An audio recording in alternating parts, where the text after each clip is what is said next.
नमस्कार दोस्तों, स्वागत है आपका ओनली पीसीएस पर। देखिए, हमारी जो सीरीज चल रही है डेटा फैक्ट रिपोर्ट और एग्जाम्पल की, उसमें ये आज 3 तारीख का आपका वीडियो है। इसमें देख लीजिए हम लोगों को क्या क्या देखना है आज।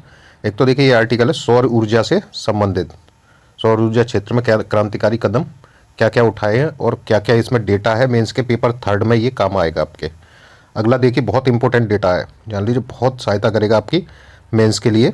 अगला देखिए इसमें, और ये कुछ ईडी और मनी लॉन्ड्रिंग पे देखिए बहुत दिनों से ये आर्टिकल चल रहे हैं न्यूज़ में, तो इस बार चांस है कि पेपर 2 में ईडी को पूछ सकता है, सेकंड वाले में। तो ये आप इसको तैयार कर लीजिए, क्योंकि उसमें आयोग, संस्था, विभाग के एजेंसियां सिलेबस में दिया गया है। तो इसमें ईडी और धनशोधन पे हम ऑलरेडी कर चुके हैं, सेकंड वीडियो है वो, उसमें आप देख लीजिए जाके। पूरा जितना भी है धनशोधन, उसका पूरा कॉन्सेप्ट, जितना भी डायमेंशन बन सकता है क्वेश्चन का, सब कुछ कवर करा दिया है। और इस पीडीएफ में भी है, इसको देख लीजिए। इसमें लास्ट में हम लोग उसको देख लेंगे। और अगला देखिए, इससे संबंधित देखिए, ये भी इसी से है, धनशोधन से संबंधित, मनी लॉन्ड्रिंग पे जितना भी है। ये ईडी यहाँ भी आपका चर्चा में, ईडी लगभग हर जगह आपको देखने को मिल रहा है। तो चलिए शुरू करते हैं। इसमें पहला है हमारा डेटा सौर ऊर्जा से संबंधित। तो इसमें देखिए क्या क्या देखेंगे। सौर ऊर्जा में पेपर 3rd में यूज़ कर सकते हैं इन आंकड़ों को।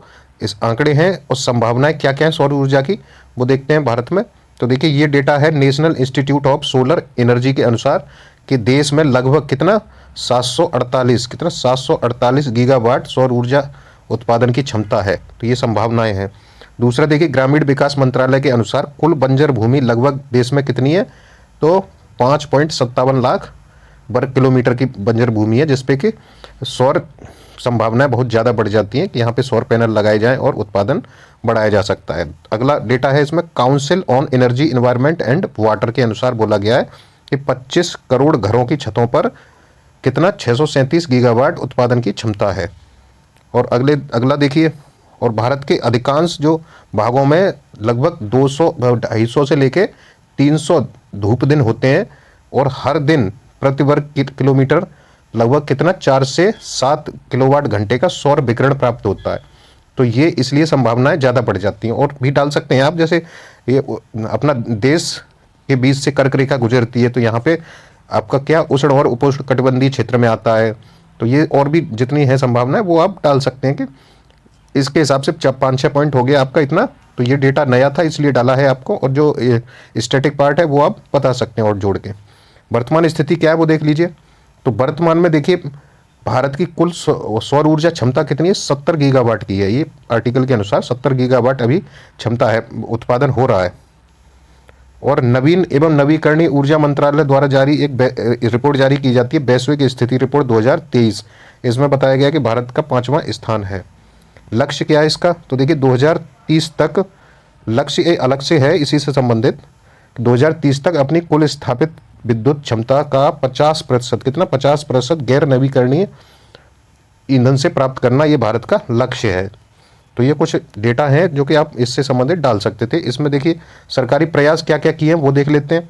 तो देखिए 2008 में एक योजना आई थी, जैसे जलवायु परिवर्तन पर राष्ट्रीय कार्य योजना। ये पीटी में भी बहुत पूछा जाता है, आप उठा के देखिए, आपको पीटी में ये क्वेश्चन लगभग हर साल देखने को मिल जाता है।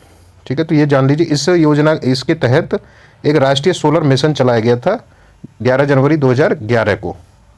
सूर्योदय योजना चल रही है, सोलर पार्क योजना चल रही है, जिसमें कि सबसे बड़ा सोलर पार्क कहाँ लगा है, भादला सोलर पार्क राजस्थान में, और पावागाड़ा एक में लगा है सोलर पार्क जो कर्नाटक में। तो इस तरीके से एग्जाम्पल दे सकते हैं। लगभग 30 ऐसे सोलर पार्क को मंजूरी मिल चुकी है। इसी में अगला है PLI scheme, production linked incentive scheme, PLI योजना, जो कि 14 क्षेत्रों के लिए चलाई जा रही है। कितने, 14 क्षेत्रों के लिए चलाई जा रही है। इसमें क्या किया जाएगा, इससे संबंधित क्या है सौर ऊर्जा से, तो फोटोवोल्टिक सेल के घरेलू उत्पादन को बढ़ावा देने के लिए ये चलाई जा रही है। अगला इसमें grid connected solar photovoltaic project चल रहा है, और सोलर पावर बैंक योजना चल रही है इसमें। और एक है आपकी कुसुम योजना, पीएम कुसुम योजना, जो कि सोलर पंपों के लिए चलाई जा रही है, किसानों को दिया जा रहा है उसमें। तो ये योजना उनको चलाई जा रही है किसानों से संबंधित। कुछ चुनौतियां भी हैं, जैसे सोलर पैनल का घरेलू उत्पादन महंगा है, जिससे आयात पर निर्भरता बढ़ जाती है। सोलर सेल महंगे हैं और कम दक्षता वाले हैं। और सिलिकॉन सेफर सिलिकॉन सेफर जो सेमीकंडक्टर से बनते हैं और जिनका भारत में काफ़ी अभाव देखने को मिलता है। और निवेश और वित्त की तो कमी है, ये तो इस तरीके की चुनौतियां तो कॉमन है।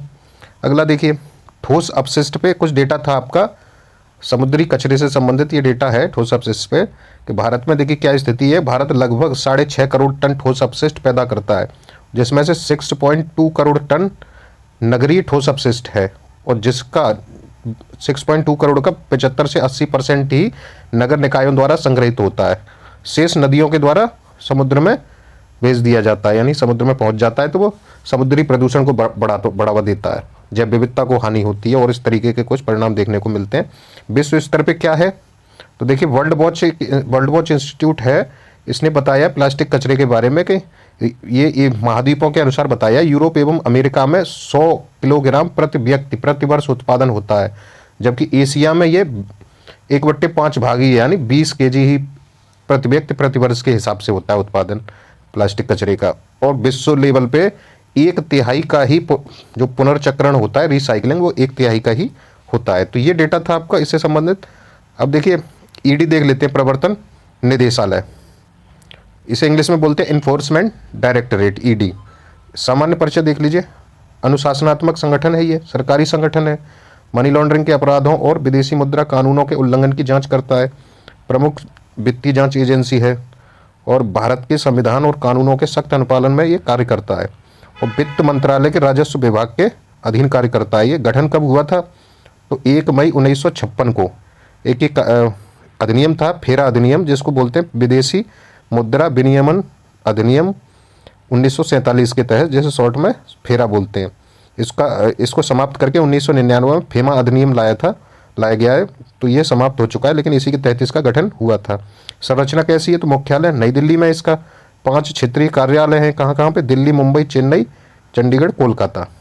अब इसमें भर्ती कैसे होती हैं, तो सीधे और अन्य जांच एजेंसियां जो होती हैं उनके अधिकारियों में से इनकी भर्तियां होती हैं, जैसे IAS, IPS, IRS इत्यादि। कार्यकाल कितना होता है, तो 2 वर्ष का कार्यकाल होता है, लेकिन 3 वर्ष तक इसको विस्तार दिया जा सकता है। तो कार्यकाल कितना हुआ, 2 से 5 वर्ष तक कार्यकाल इनका होता है। कार्य देख लीजिए ईडी के, तो देखिए ईडी के कार्यों में क्या आता है। पहला तो है ये एक कॉफी पोषा अधिनियम है, इसे बोला जाता है विदेशी मुद्रा संरक्षण और तस्करी गतिविधियों की रोकथाम अधिनियम, कॉफी पोषा 1974 के तहत ये फेमा के उल्लंघन हेतु कार्रवाई करता है। फेमा क्या है, तो विदेशी मुद्रा प्रबंधन अधिनियम है, 1999 में लाया गया था, 2000 में ये लागू हुआ था। तो ये क्या करता है, विदेशी मुद्रा कानूनों और नियमों की उल्लंघन की ये जांच करता है, निर्णय देता है, और जुर्माना लगाने का यही उत्तरदायी होता है। कौन, फेमा के तहत ईडी। और PMLA अधिनियम जो 2002 का है, इसके तहत इसकी जिम्मेदारी किसके ऊपर होती है, पूरे उत्तरदायित्व ईडी के ऊपर ही होता है, कि वही जांच और आपकी वही करता है। इसके बारे में देख लेते हैं। FATF इंडिया की सिफारिशों के बाद इसे अधिनियमित किया गया था, किसको, PMLA अधिनियम को। आगे देखते हैं, आर्थिक अपराध की जांच, PMLA में क्या होता है, आर्थिक अपराध की जांच और अनंतिम कुर्की, अनंतिम जब्ती इत्यादि इसी के तहत PMLA अधिनियम के तहत ये आता है। अगला देखिए, PMLA के अधिनियमन की जिम्मेदारी किसकी है, ईडी की। किसकी है, ईडी की। एक और है इसमें, जैसे भगोड़ा आर्थिक अपराध अधिनियम, क्या है, भगोड़ा आर्थिक अपराध अधिनियम FEOA 2018 में आया था ये। तो इसकी जिम्मेदारी किसकी होती है, अधिनियम की इसी को दे दी गई है, ईडी के पास ही है। और एक और इसमें डाल लीजिए, इसमें है नहीं, भ्रष्टाचार निवारक निरोध अधिनियम है 1988 का, उसके तहत भी कार्रवाई ईडी ही करता है। ठीक, आगे देखते हैं, संबंधित कुछ मुद्दे हैं वो देख लीजिए। मुद्दों में क्या क्या है, देखिए शक्ति का दुरुपयोग हो रहा है, अभी देख रहे हैं वर्तमान में भी, शक्ति का दुरुपयोग, पारदर्शिता की कमी, जैसे चयन प्रक्रिया स्पष्ट नहीं है, दर्ज मामलों में दोष सिद्धि की दर बहुत कम है। उदाहरण देख लीजिए, 2005 से लेकर 2013-14 तक दोष सिद्धि की दर 0 रही थी, और 2014-15 से लेकर 2021-22 में कुल 888 मामले थे, जिनमें से केवल 23 में ही दोष सिद्धि सिद्ध हुई थी। राजनीतिक पक्षपात देखने को मिलता है, सत्ताधारी दलों द्वारा दुरुपयोग होता है। आगे की राह में क्या हो सकता है, तो जांच को सजा के रूप में प्रदर्शित नहीं करना चाहिए, और जांच तेजी से हो, जिससे त्वरित परीक्षण दोष सिद्धि सुनिश्चित की जा सके। राजनीतिक रूप से तटस्थ होकर कार्य करें ये ईडी। तो ये है आगे की और राह, और भी आप पॉइंट जोड़ सकते हैं इसमें।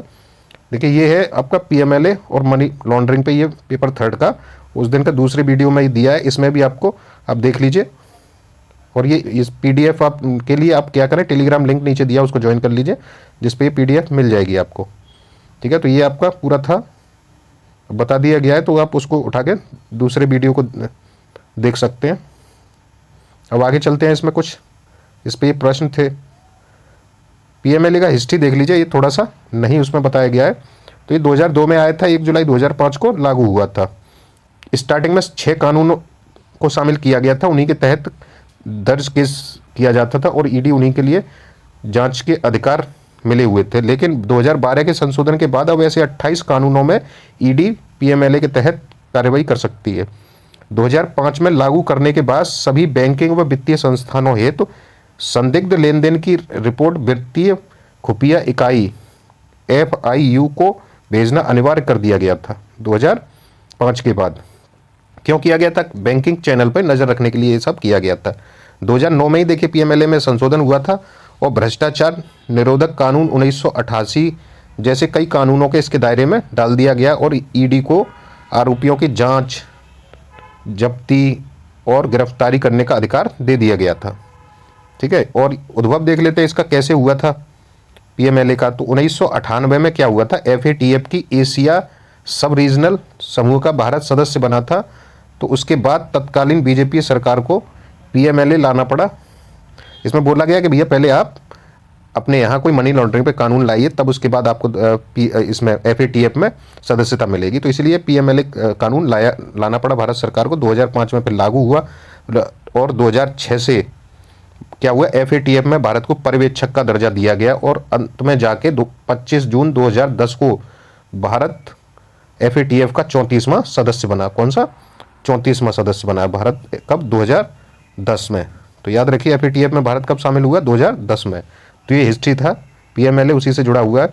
अब देखिए ये कुछ डेटा है जो पेपर 4th में आपका काम आएगा। उदाहरण और परिभाषा इसमें अच्छी मिली थी जो आपको न्यूज़पेपर में थी। ये एक बुक है, नीति का विकास, इथिक्स की बुक लिखी गई थी। डॉक्टर राजबली पांडे नाम इनका लेखक थे। क्या डॉक्टर राजबली पांडे थे? इनमें इसकी भूमिका जो लिखी गई थी वो भुवनेश्वर नाथ मिश्र माधव जी के द्वारा लिखी गई थी। ये बिहार राष्ट्र भाषा परिषद के तब के निदेशक थे। ये जान लीजिए, ये नीति का विकास, या बुक लेके पढ़ सकते हैं अगर नीति शास्त्र पढ़ना है तो आपको। इसमें नीति शास्त्र की परिभाषा दी गई है और बड़ी अच्छी लगी इसलिए यहाँ पे कोट कर दिया है। देखिए, नीति शास्त्र हिताहित का विवेचन करने वाला शास्त्र है। इसका अध्ययन करने से मनुष्य को कर्तव्य अकर्तव्य, सत्य असत्य, उचित अनुचित, शुभ अशुभ आदि का ज्ञान होता है और वह जीवन यात्रा में उपयुक्त मार्ग पर अग्रसर होने में समर्थ होता है। तो ये नीति शास्त्र की एक अच्छी परिभाषा है, आप लिख सकते हैं इसको। अब इसमें एक उदाहरण देख लेते हैं जो पेपर 4th में आप डाल सकते हैं। क्या है वो? तो ये है मूल्य से संबंधित उदाहरण है।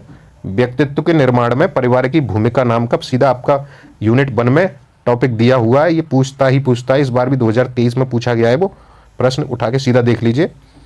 इसमें देखिए बोला गया है माता के ऊपर है, ये माँ का क्या रोल होता है। तो इसमें आप ये रियल एग्जाम्पल ही डाला करिए। जैसे ये कि अच्छा एग्जाम्पल था, अशफाक उल्ला खां के व्यक्तित्व निर्माण में उनकी माँ की भूमिका थी। उनका नाम था नजहर उल निशा बेगम। क्या नाम था? नजहर उल निशा बेगम की भूमिका इनके व्यक्तित्व निर्माण में थी। तो आप कहीं भी कोट कर सकते हैं। परिवार की क्या भूमिका होती है मूल्य विकसित करने में, ये सीधा टॉपिक है। तो ये एक पुस्तक थी, उसमें ये प्रकाशित हुआ। ये पुस्तक आई है जैसे विदाई दे माँ, उसमें ये दिया गया था। लेखक इसके सुधीर विद्यार्थी थे। ये किसके? स्वतंत्रता जो सेनानियों के ऊपर तो बहुतों ने लिखी है पुस्तक, लेकिन उनकी माँओं पे क्या बीता करती थी उसके बारे में ये पूरा इसमें चित्रित किया गया है। तो ये आज का वीडियो है, तो इसमें इतना ही है। अच्छा लगे तो लाइक शेयर कर दीजिए। और यूपी PCS मेंस के पेपर 5 और 6 की जो सीरीज चल रही है उसको नहीं देखा है तो आप देख लीजिए। Thank you.